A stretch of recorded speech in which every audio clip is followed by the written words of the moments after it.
22 વર્ષીય યુવકે સોશિયલ મીડિયામાં વિડીયો કોલ કરીને કિશોરીને નિર્વસ્ત્ર કરાવી વિડીયો વાયરલ કરવાની ધમકી આપી 93,000 રોકડ અને દાગીના પચાવ્યા। કિશોરીએ ઘરમાં ચોરી કરતા ભાંડો ફૂટ્યો।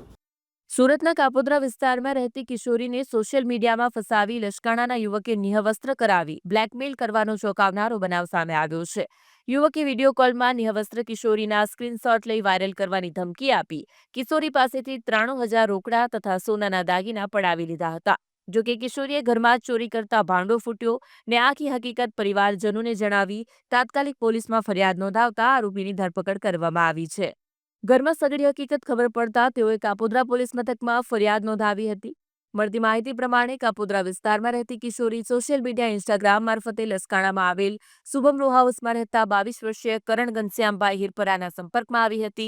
શરૂઆતમાં બંને વચ્ચે સોશિયલ મીડિયામાં જ વાતચીત થતી હતી, પરંતુ બાદમાં મોબાઈલ નંબરની આપ-લે કરી હતી। ત્યારબાદ બંને અવારનવાર વાતચીત કરતા આ દરમિયાન કરણે કિશોરીને પટાવી વિડીયો કોલમાં નિઃવસ્ત્ર કરાવી હતી। ત્યારબાદ તેના સ્ક્રીનશોટ પાડી લઈ ફોટા અને વિડીયો રેકોર્ડિંગ વાયરલ કરવાની ધમકી આપી કિશોરી પાસેથી ઘરમાં રહેલ રોકડા રૂપિયાની તિજોરીમાંથી ચોરી કરવા મજબૂર કરી હતી। કિશોરીએ ઘરમાં રહેલ તિજોરીમાંથી રોકડા રૂપિયા 93,000, 2 સોનાના બ્રેસલેટ અને સોનાના કાનની બુટ્ટી સહિતના દાગીના કરણને આપી દીધા હતા। ઘરમાંથી દાગીના ગાયબ હોવાથી પરિવારને જાણ થતા દીકરીએ તમામ હકીકત પરિવારને જણાવી। તેઓએ કાપોદ્રા પોલીસ મથકમાં ફરિયાદ નોંધાવતા પોલીસે આરોપી કરણ હિરપરા સામે ફરિયાદ દાખલ કરી તેને ઝડપી પાડી આગળની કાર્યવાહી હાથ ધરી છે। આજે આરોપીને સાથે રાખીને ઘટનાનું રિકન્સ્ટ્રક્શન પણ કરવામાં આવ્યું હતું।